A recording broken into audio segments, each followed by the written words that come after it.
After overcoming some last-minute technical issues, NASA's Space Launch System, or SLS rocket and boosters,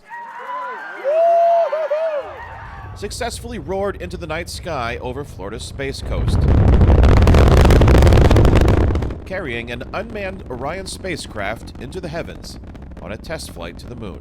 I always admired rockets and fast vehicles, so that's probably why I became a fighter pilot now. Andrin, a Swiss Air Force F-18 fighter pilot, traveled from Switzerland to Florida just to watch the historic Artemis 1 launch up close, in person. The SLS rocket has about 250 times the thrust of an F-18 fighter jet, so that's quite a bit more than I'm used to. The loudest thing that has ever launched. Retiree John McDonald joined throngs of visitors filling parks and viewing areas near Kennedy Space Center to witness the event he described as unifying for a country divided by polarizing politics in the wake of midterm elections. Nobody here is talking about whether they're Trump people or Biden people. Politics doesn't enter into any of this.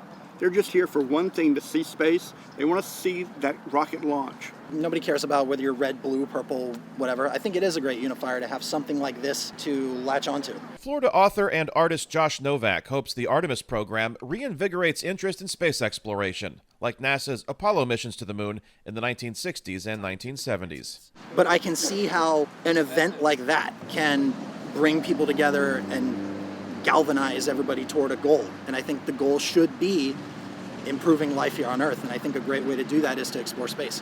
One of the main goals of the 26-day Artemis 1 mission around the moon is to test the new Orion spacecraft in preparation for crewed missions that will land the first woman, the first person of color, and the first international astronauts on the lunar surface. This is the first leg of the race to Mars. Victor Glover is among the initial group of 18 astronauts tapped by NASA for Artemis missions that are to set the stage for a more permanent presence on and around the moon in preparation for the longer and more complex journey to Mars. When this is successful, we will have finished the first leg of that race and we'll be that much closer. I think it will happen in our lifetime.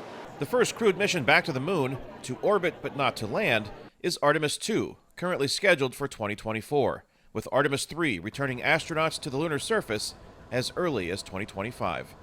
Kane Fairbaugh, VOA News, Kennedy Space Center, Florida.